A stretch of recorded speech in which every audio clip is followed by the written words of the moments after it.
Bonjour à tous. Aujourd'hui, nous allons visiter ensemble le siège social du SIESM. Le syndicat intercommunal des énergies de Seine-et-Marne assure l'ensemble des travaux d'électrification pour plus de 200 communes adhérentes. Mais je ne serai pas seul. Sally, la petite voix, va m'accompagner pendant toute la visite.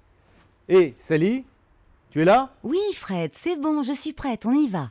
Mais dites donc, il est flambant neuf ce bâtiment. Eh oui, Sally, les travaux ont été terminés en 2011.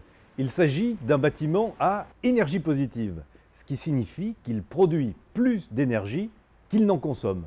Vous vous rendez compte? Il produit plus d'énergie qu'il n'en consomme.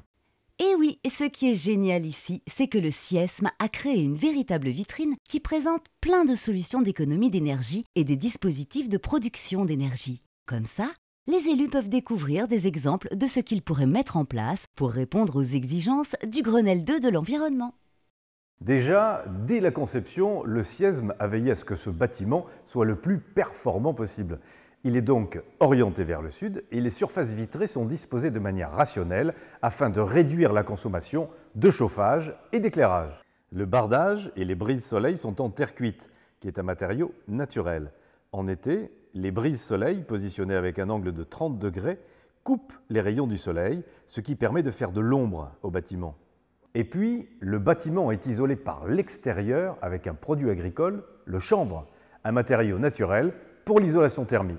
Regardez, on place le chanvre à l'extérieur du bâtiment, côté froid, et non à l'intérieur, côté chaud. Comme ça, le chanvre ne fait pas écran entre l'intérieur du bâtiment et les murs et ça réduit les déperditions thermiques. Donc, en hiver, dans une pièce chauffée, les parois stockent la chaleur et la restituent si l'ambiance intérieure se refroidit. À l'inverse, en été, dans une pièce rafraîchie la nuit, les murs captent la fraîcheur et la restituent pendant l'heure chaude. Ce qui évite du même coup le recours à la climatisation. C'est le principe de l'inertie du bâtiment. Le SIESM a également pratiqué des tests d'infiltrométrie afin de vérifier l'étanchéité à l'air du bâtiment. Exactement, Fred. On fait ces tests avec un gros ventilateur et une toile de nylon installée sur la porte d'entrée. Après avoir obstrué toutes les bouches d'aération, le bâtiment est mis sous pression. Cela va ainsi permettre de mesurer le volume des infiltrations parasites. Ces fuites sont ensuite repérées avec des fumigènes pour pouvoir être colmatées. Et ici, les tests ont montré que le débit d'infiltration est 2 fois inférieur à la norme de la réglementation de 2005. Comme quoi, les techniques de construction et d'étanchéité de ce bâtiment sont bien utiles. Allez, maintenant, on va vous montrer comment on chauffe les bureaux. Ça fonctionne avec une pompe à chaleur reliée à des sondes géothermiques. À proximité du bâtiment, le SIESM a installé 11 sondes verticales. À travers celles-ci, de l'eau circule jusqu'à 90 mètres de profondeur et vient capter la chaleur de la terre. Cette eau est transportée jusqu'à un échangeur dont le rôle sera d'extraire de la chaleur l'hiver et de restituer de la fraîcheur l'été pour la transmettre dans le circuit des planchers, de la ventilation et des radiateurs. Ce dispositif utilise donc 75% d'énergie tirée de la terre et 25% d'énergie électrique. Ici, on parle bien de pompe à chaleur eau. Il faut savoir que cette pompe à chaleur ne fonctionne que pour la partie bureau. Cette grande salle de réunion est équipée d'une autre pompe à chaleur. Il s'agit d'une pompe à chaleur air-air. Celle-ci va extraire la chaleur contenue dans l'air extérieur pour la réinjecter à l'intérieur. Un système qui va également permettre la ventilation de cette grande pièce. Mais regardons maintenant comment cela se passe dans le reste du bâtiment. La ventilation permet l'aération des locaux en évacuant l'air et en le renouvelant par de l'air frais. Le renouvellement de l'air peut représenter jusqu'à 30% de la consommation de chauffage. Une ventilation double flux avec récupération de chaleur sur l'air extrait permet de réduire de 50 à 60% les déperditions. Oui, c'est vrai, Fred. La ventilation double flux est constituée d'un échangeur qui permet à l'air ambiant des bureaux, qui va être rejeté à l'extérieur, de céder sa chaleur à l'air neuf entrant, qui est ainsi préchauffé sans que ces deux flux d'air soient mélangés. Et il faut ajouter que cette technique est optimisée par un système de puits qu'on appelle canadien en hiver et provençal en été. Le puits aspire l'air extérieur qui est transporté à un peu plus d'1 mètre de profondeur. Été comme hiver, la température du sol à cette profondeur est de 13 degrés. L'air extérieur récupère donc une partie de la chaleur du sol avant d'être injecté dans l'intérieur du bâtiment, puisque l'air provenant du puits est plus frais ou plus chaud que l'air provenant de l'extérieur. On a donc un système de récupération de chaleur en hiver et de rafraîchissement en été. Dans ce bâtiment à énergie positive, il y a également plusieurs dispositifs concernant l'éclairage. Regardez, dans cette pièce, il n'y a ni fenêtre donnant directement sur l'extérieur, ni ampoule, mais un ingénieux système qui capte la lumière naturelle. Ça s'appelle le Solar Spot. C'est fou, dire qu'il y a un étage qui nous sépare du toit et pourtant, c'est la lumière du jour qui nous éclaire.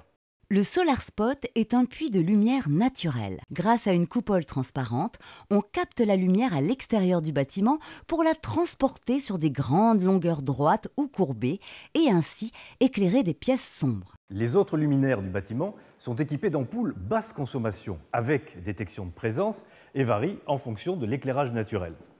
Il faut savoir que tout l'éclairage est régulé par la gestion technique centralisée du bâtiment, la GTB. Cette GTB gère tous les dispositifs d'économie d'énergie qu'on a vus et permet donc de réguler le chauffage, le refroidissement, la ventilation et l'éclairage pour une meilleure performance énergétique du bâtiment. Maintenant qu'on vous a présenté les dispositifs d'économie d'énergie, on va vous montrer comment le Siesme produit de l'énergie. Nous sommes maintenant sur la terrasse et ça, c'est un chauffe-eau solaire qui couvre une partie des besoins en eau chaude du bâtiment. L'énergie récupérée par les panneaux solaires est absorbée par un fluide dit caloporteur. Ce fluide circule dans des canalisations jusqu'au ballon d'eau chaude où il restitue la chaleur. Le ballon stocke l'eau chaude produite et assure ensuite les besoins du bâtiment. La terrasse est également équipée de panneaux photovoltaïques qui produisent environ 35 000 kWh par an. Le fonctionnement des panneaux photovoltaïques repose d'abord sur le matériau dont ils sont constitués, le tellurure de cadmium. Ce matériau cristallin a une propriété indispensable à la production d'électricité. Il est semi-conducteur. Lorsque les photons de lumière heurtent la surface des cellules, ils mettent en mouvement les électrons contenus dans le tellurure de cadmium, ce qui génère un courant électrique recueilli au sein des cellules par de fins fils métalliques. Les cellules branchées en série produisent ainsi un courant continu, converti grâce à un onduleur en courant alternatif compatible avec le réseau d'électricité. Et cette électricité est vendue à EDF.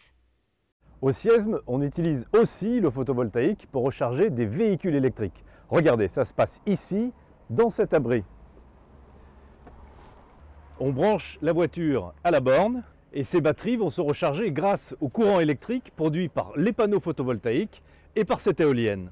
Les pales, en tournant grâce au vent, entraînent un axe relié à un alternateur et cet alternateur produit de l'électricité, jusqu'à 4000 kWh par an.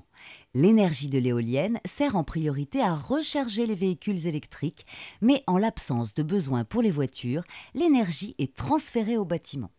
Et voilà, la visite est terminée. Vous avez découvert un bâtiment qui produit plus d'énergie qu'il n'en consomme. Ça m'a donné envie, moi aussi, de préserver la planète. Allez, je vous laisse, moi je rentre en vélo électrique.